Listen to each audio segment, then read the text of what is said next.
Bienvenidos a Sala de Reanimación Podcasts. Del capítulo de Educación de la Sociedad Mexicana de Medicina de Emergencias. Para nosotros y por nosotros.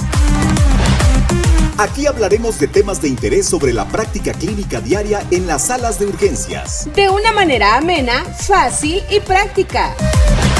¡Comenzamos! Hola amigos, bienvenidos a este nuevo episodio de Sala de Reanimación. Mi nombre es Sofía Romero, médico de urgencias. Los médicos que trabajamos en el servicio de urgencias, en muchas ocasiones debemos tomar decisiones rápidas en pacientes con elevado grado de complejidad, con importante compromiso vital o riesgo de secuelas graves permanentes. Pero debemos ser críticos con aquellas actuaciones que llevamos a cabo porque siempre se han hecho así, e incluso con evidencia en contra. Es momento de cuestionar esas costumbres, dejar de realizarlas y mejorar nuestra práctica clínica, por lo que en esta ocasión tenemos un invitado sorpresa. Hola amigos, soy Eder Zamarrón, urgenciólogo intensivista, y en esta ocasión vamos a hablar acerca de errores frecuentes en sala de urgencias. ¡Mamá, pon la grabadora porque está saliendo tu hijito! La raza me dice que todo lo que hago, que todo lo que hago, que todo lo que hago está mal. Y yo no sé por qué. Y tal vez en este justo momento estás recordando alguno que realizaste o que realizó algún compañero. Vamos a ver si coinciden con alguno de los de nosotros. 1. Nifedipino sublingual. Es el típico ejemplo de un paciente que llega con una presión arterial de 180 a 110, con algo de cefalea leve y ansiedad. Inmediatamente le indicas a la enfermera que le pase 10 miligramos sublinguales de nifedipino. A los 15-20 minutos el paciente refiere cefalea intensa, dolor torácico opresivo y tiene una presión de 80-40. ¿Qué pasó? La disminución brusca de la presión arterial le trajo graves consecuencias. Para empezar debemos recordar la diferencia que existe dentro de una crisis hipertensiva de urgencia a emergencia. La urgencia tenemos 24-48 horas para controlar esa presión arterial mientras manejamos sintomatológicamente a nuestro paciente. Y más aún la emergencia. La emergencia tenemos que actuar acorde a la etiología de la misma, ya sea preeclampsia con criterio de severidad, sea un infarto agudo del miocardio, sea un evento vascular cerebral, una disección aórtica, etc. Entonces evitemos el uso de nifedipino sublingual para el control de alguna crisis hipertensiva. No te aceleres. 2. Pásale una carguita. Pasar una carga de volumen al paciente que está chocado. ¿Y por qué digo que es un error? Porque somos muy reactivos y de repente te dicen, doctor, el paciente está chocado, pásale una carguita. Y decimos carguita tal vez para no sentirnos tan mal, pero antes de hacer una intervención hemodinámica debemos pensar y clasificar al estado de choque que está presentando mi paciente. ¿Es hipovolémico? ¿Es distributivo? ¿Es obstructivo? ¿Es cardiogénico? Entonces no a todos los vamos a manejar de la misma forma. Por lo tanto, hay que ser proactivos en esta situación. 3. Omeprazol para todos. Decía un amigo, 1, dieta o ayuno.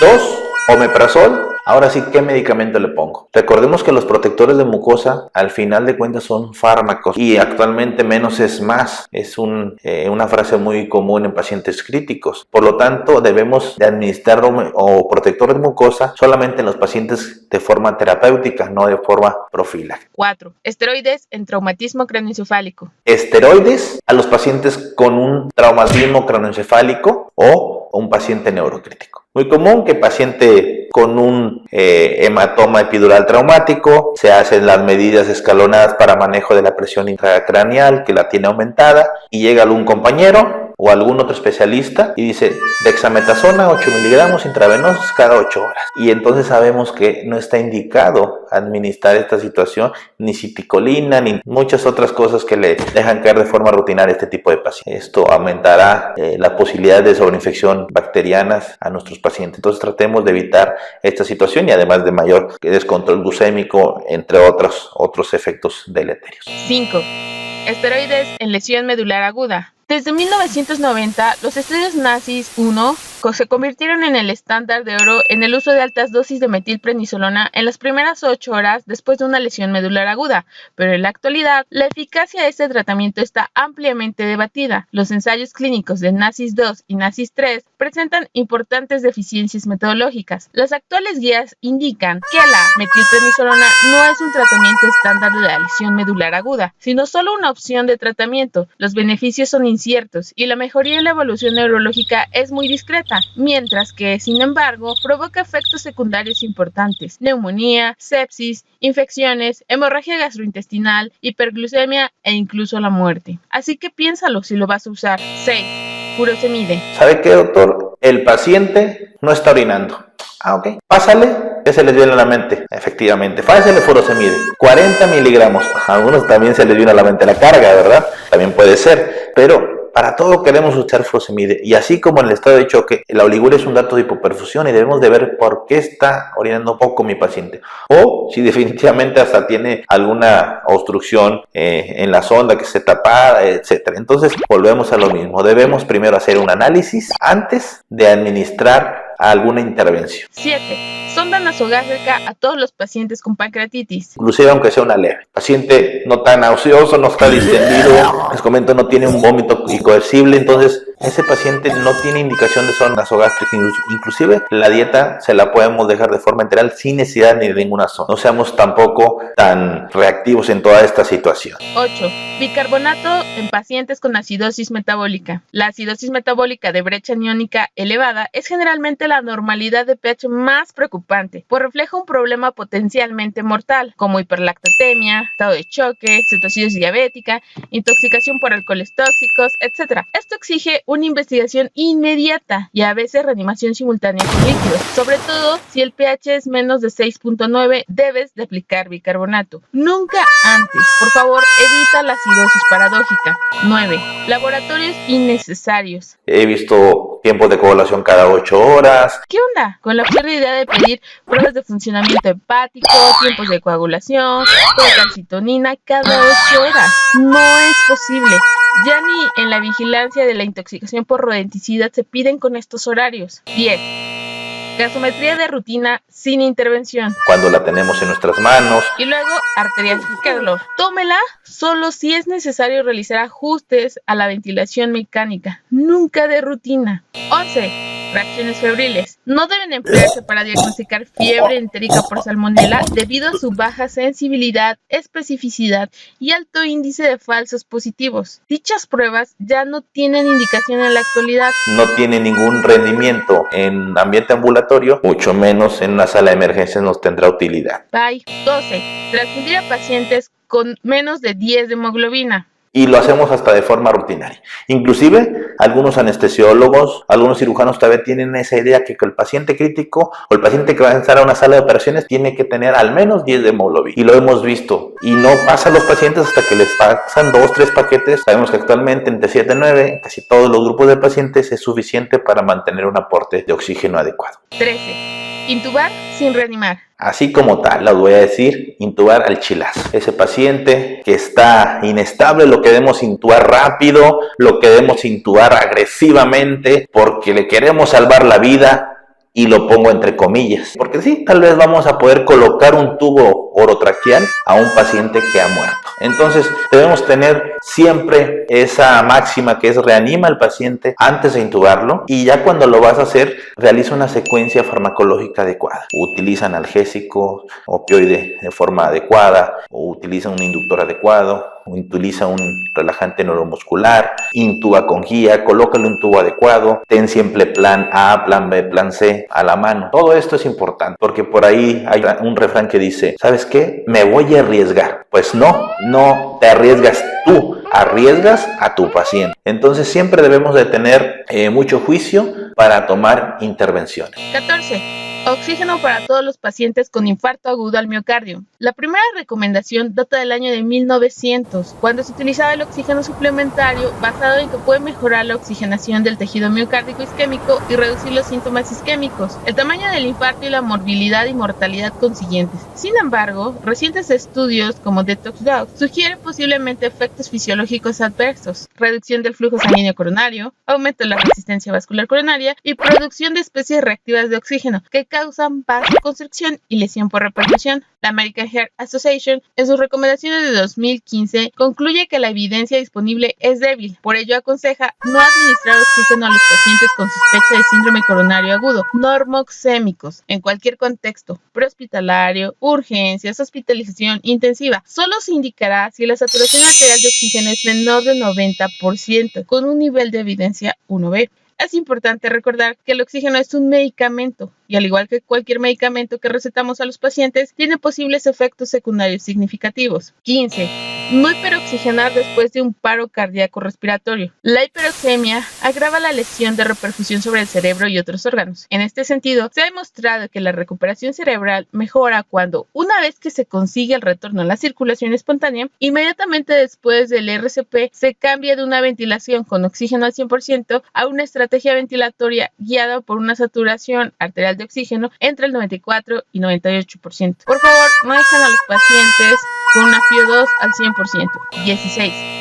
Antibióticos para todas las exacerbaciones de POC, de asma, para toda infección. El uso injustificado de antibióticos tiene varios efectos nocivos que incluyen resistencia a los antimicrobianos, recursos desperdiciados, efectos adversos, efectos negativos en la microbiota de los pacientes, distracciones de intervenciones potencialmente más efectivas. Recientemente ha habido un gran impulso para pruebas como la procalcitonina para ayudar a reducir el uso de antibióticos cuando no está justificado. Por favor, úsela y si no la tienen, utilicen la clínica, escalas predictoras clínicas, criterios como los de Antonison, por ejemplo, para las reagudizaciones bacterianas, donde aconsejan administrar antibiótico a los pacientes con exacerbaciones de EPOC que presentan solo 3 síntomas: incremento de la disnea, del volumen del esputo y de la purulencia del mismo, pero no prescriba antibióticos de forma indiscriminada. 17. El lavado gástrico para todo paciente intoxicado. Es una técnica de descontaminación gastrointestinal que se usa desde el siglo XIX, no exenta de polémica, que no debe emplearse de forma rutinaria. Solo está indicada en las intoxicaciones agudas graves con peligro potencial para el paciente, tomando en cuenta el tiempo transcurrido desde la ingestión. La máxima eficacia se consigue en la primera hora, pudiéndose realizar hasta las 4 horas. Este tiempo es ampliable en algunos pacientes a 12 o 24 horas después de la ingesta, como por ejemplo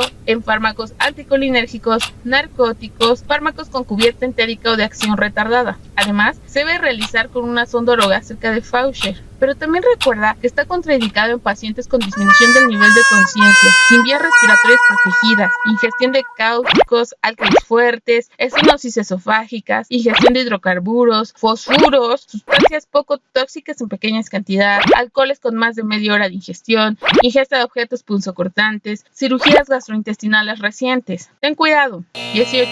Radiografía de tórax en el paciente con exacerbación de asma. No es un examen de rutina en la evaluación de un paciente con crisis de asma. Los hallazgos radiográficos más frecuentes son hiperinsuflación pulmonar bilateral y engrosamiento de las paredes bronquiales. En caso de agudización asmática, la radiografía de tórax solo debe de indicarse ante una exacerbación que no responde al tratamiento estándar, la sospecha de cuerpo extraño o la sospecha de complicaciones, atelectasias, neumonía, neumotoras, pero no se toma de manera rutinaria. 19.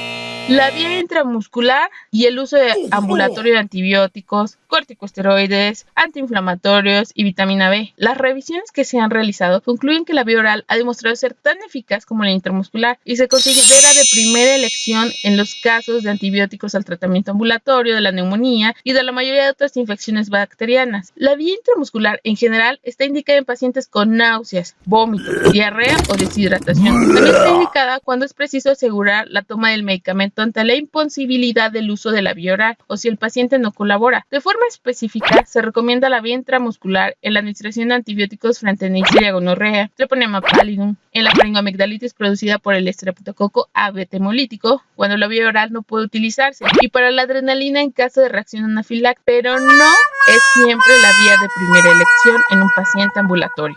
20. Furosemida en el edema agudo pulmonar cardiogénico. El tratamiento del edema agudo pulmonar cardiogénico tiene como objetivos disminuir la precarga, la poscarga y mejorar la función del ventrículo izquierdo. No es lo correcto administrar furosemide de primera línea. Recuerde que debido al aumento de la poscarga, los efectos a menudo se retrasan de 30 a 120 minutos. No es efectivo en pacientes con enfermedad renal crónica anóricos. La nitroglicerina sí genera reducción rápida y confiable de la precarga y reducción efectiva de la poscarga a dosis más altas. Así que puede ser agresivo y es el medicamento de primera elección. No aplique furosemide como primera línea de tratamiento en el edema agudo pulmonar cardiogénico. Bueno, amigos, Ya, no digas nada, ya nos exhibiste, ya. Te invitamos a que nos compartas los errores más frecuentes que tienes en tus salas de emergencia o los errores que has visto que cometen algunos otros especialistas en la sala de emergencia. Espero que les haya gustado esta serie de errores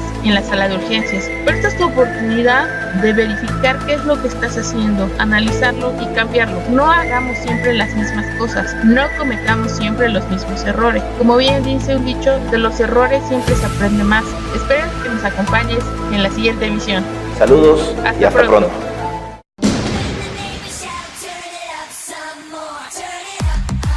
Síguenos en Twitter, Instagram y Facebook, @SMEAC y Sociedad Mexicana de Medicina de Emergencias. ¡Feliz aprendizaje! ¡Hasta la próxima edición!